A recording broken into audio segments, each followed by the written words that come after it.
Madame, Messieurs, bonsoir et merci de suivre Nyota Télévision pour vous informer. Bienvenue à cette grande édition du journal. Au sommaire de cette édition du journal, ce coup de filet de la police nationale congolaise au quartier Kisanga de l'arrestation d'un suspect qui serait expert en extorsion des motos à l'aide des professionnels de sexe.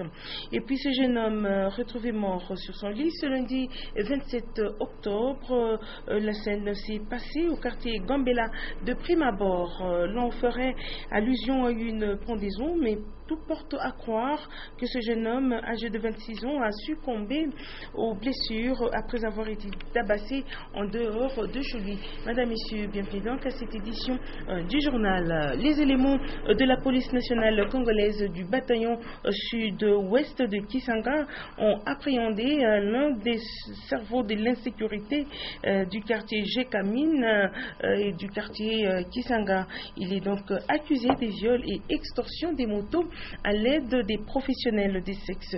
Antoine Roger Mbouimamba.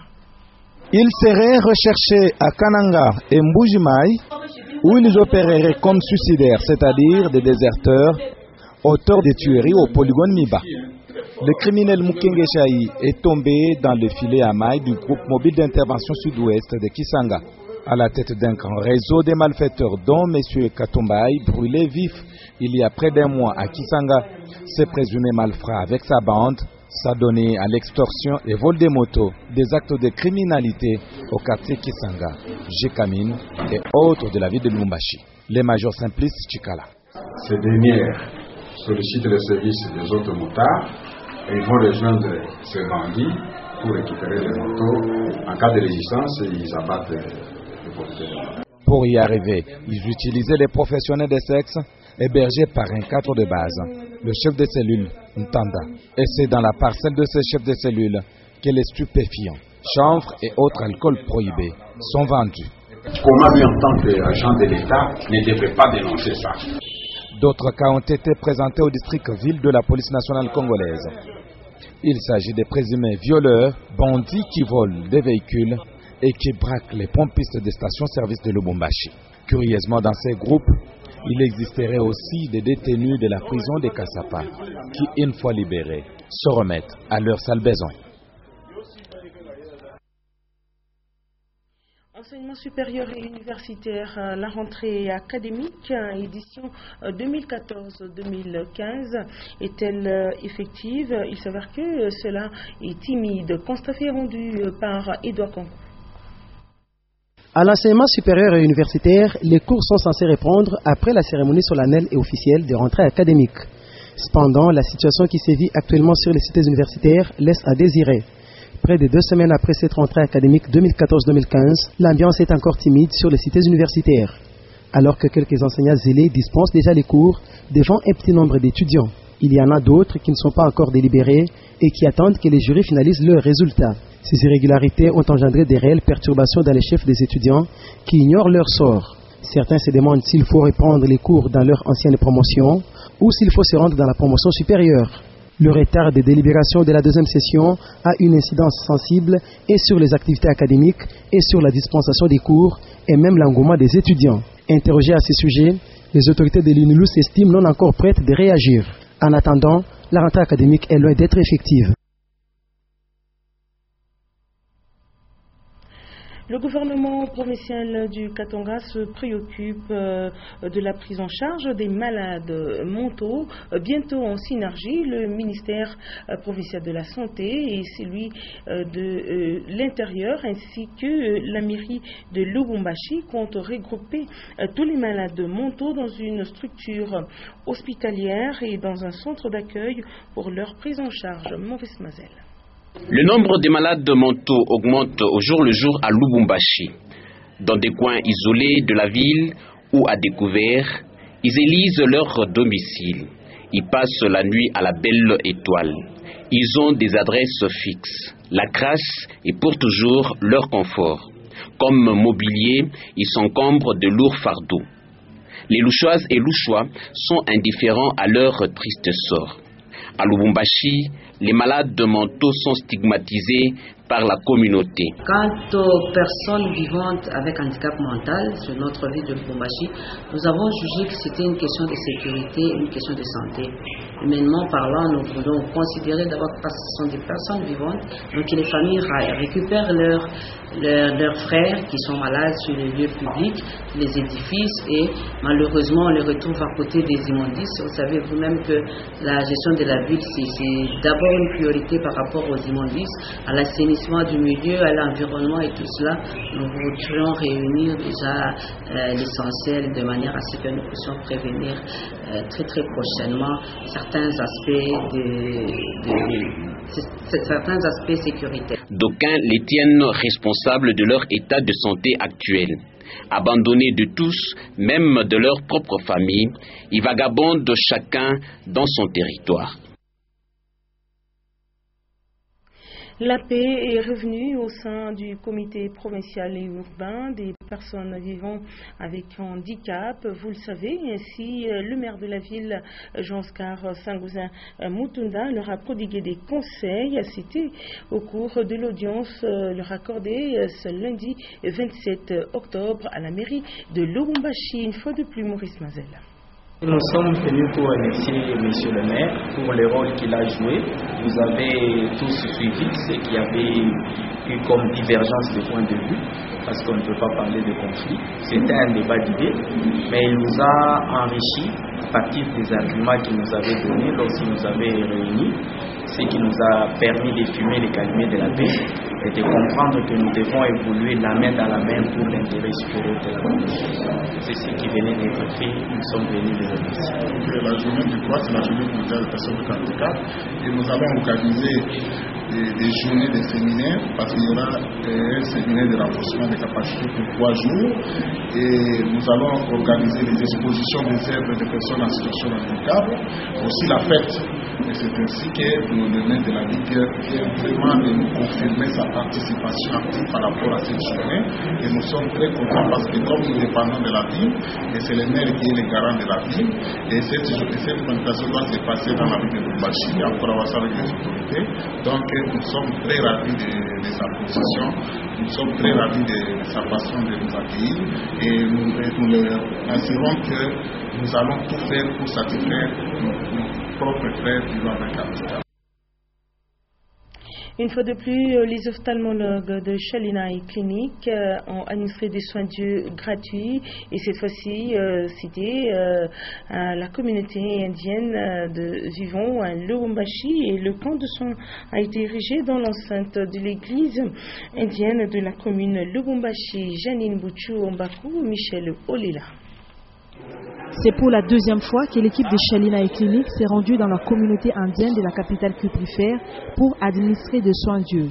Sur place, les médecins ophtalmologues de ce centre médical du groupe Shemaf ont consulté et soigné environ 60 malades souffrant des maux d'yeux. Ici encore, des mots de gratitude n'ont pas manqué à l'endroit du bienfaiteur. We are thankful to the Shalinai Healthcare that they are organized here the camp for the eye checkup, and the doctors are doing tremendous job. And nous membres du comité hindou sommes reconnaissants envers Shalinai Eye Clinic qui a organisé une séance de consultation gratuite où les membres de notre communauté se sont fait examiner les yeux et ont eu des traitements adéquats. We are having the expectation that they should have such type of camps every after 3 months. And thanks for that. Thank you. Nous remercions Shalinai Optique, toute son équipe, ainsi que tous les groupes Shalinai, particulièrement M. Shiraz Virgi. Merci monsieur. Thank you, sir. Les malades qui nécessitaient les ports des lunettes médicales ont été renvoyés à Shalinai Optique située sur la chaussée Laurent Désiré Kabila.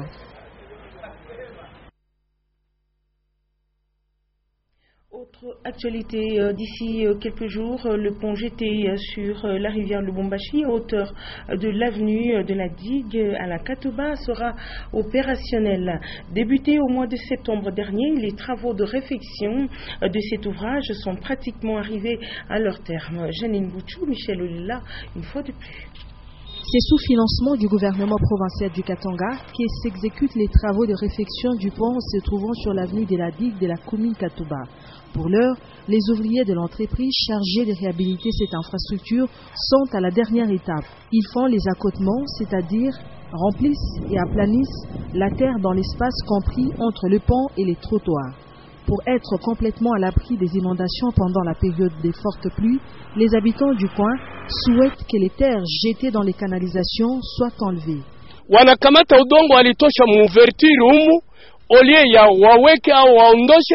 Il dit il faut qu'on enlève les terres jetées dans les canalisations, parce que quand il pleut, l'eau ne coule pas normalement, parce qu'il n'y a pas d'issue. Elle se déverse dans nos champs et même certaines maisons du coin sont inondées par les eaux des pluies. Ça ne va pas.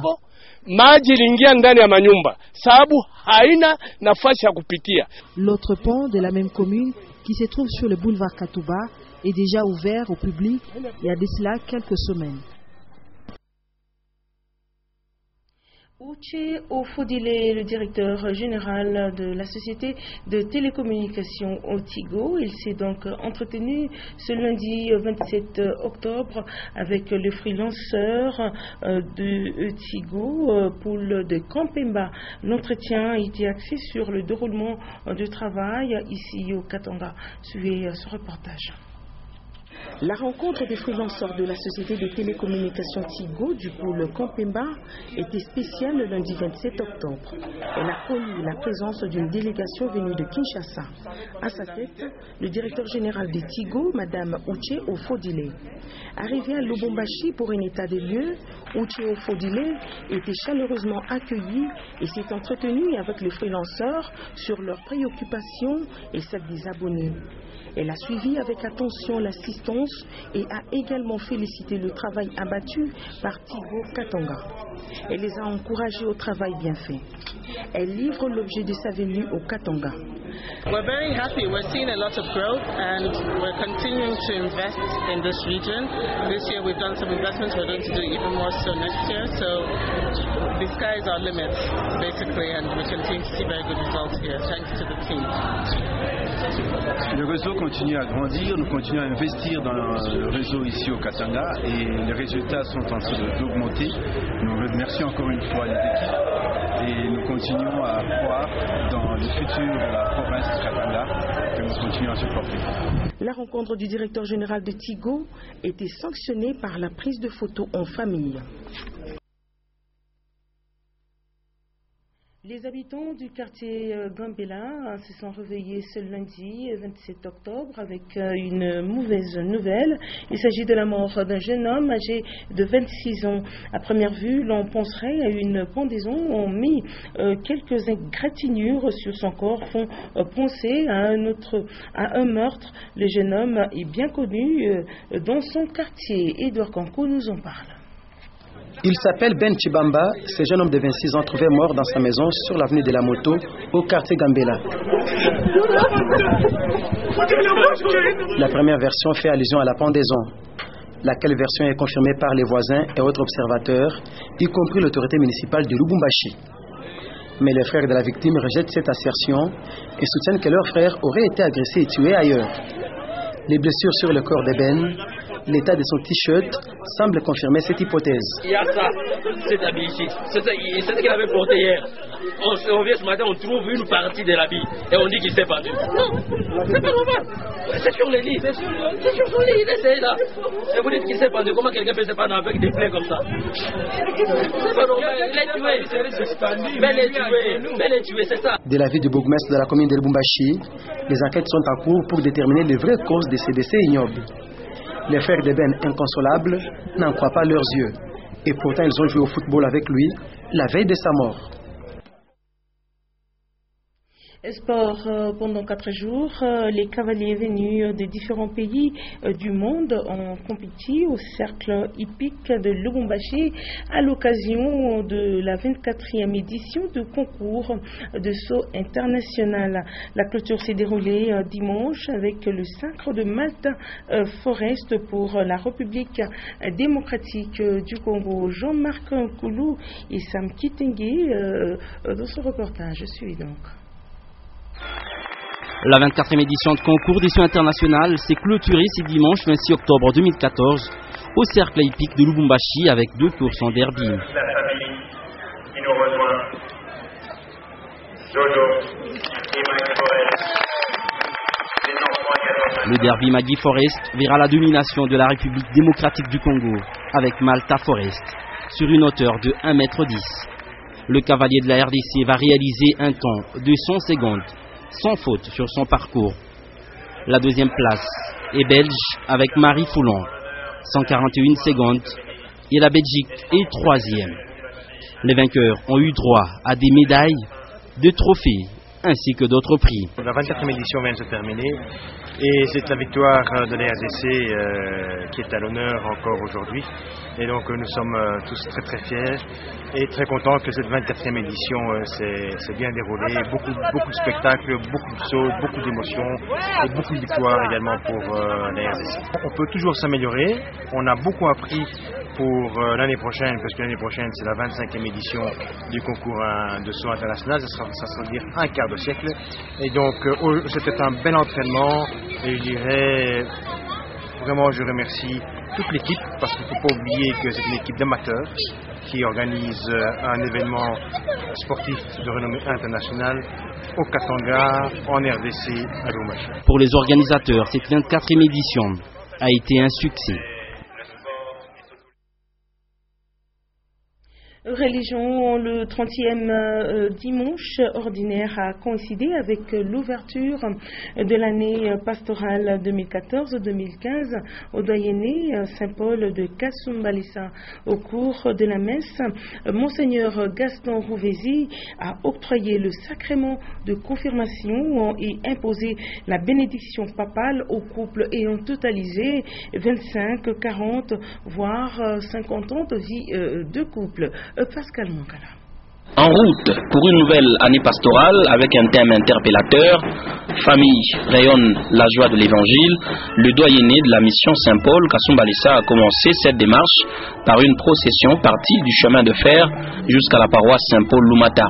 Le 30e dimanche du temps ordinaire a coïncidé avec le sacrement de confirmation octroyé à 13 chrétiens par Monseigneur Gaston Rouvesi Kachala, évêque catholique de Sakanya-Kipushi.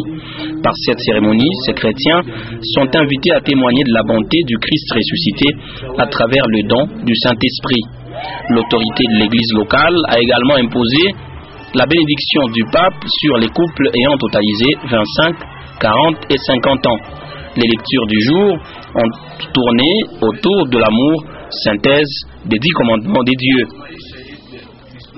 Composé de 3 communautés, le doyenné de la mission Saint-Paul Kasumbalesa, l'un des 4 que compte le diocèse de Sakanya-Kipushi, connaît une période de pleine construction.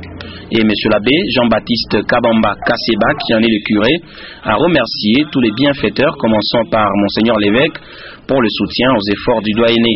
Situé à plus ou moins 50 km de Lubumbashi, le village Lumata a vécu une ambiance exceptionnelle ce dimanche 26 octobre 2014 à l'occasion de l'ouverture de l'année pastorale 2014-2015 du doyenné de Kasumbalesa.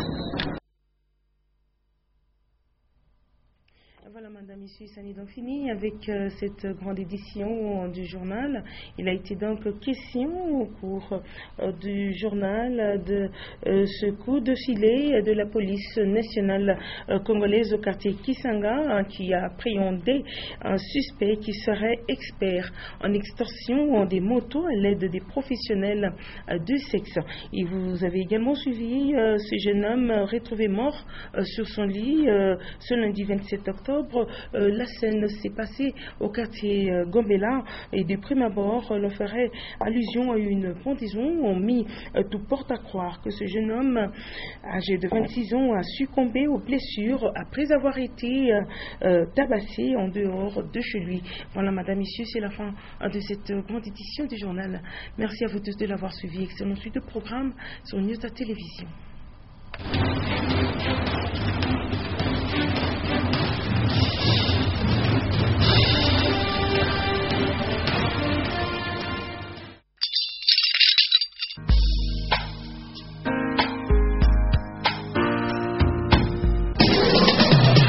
Programmation musicale, voice track, gestion publicitaire. Nyota FM. Et un support technique, c'est sur Nyota. Écoutez, c'est une nouveauté.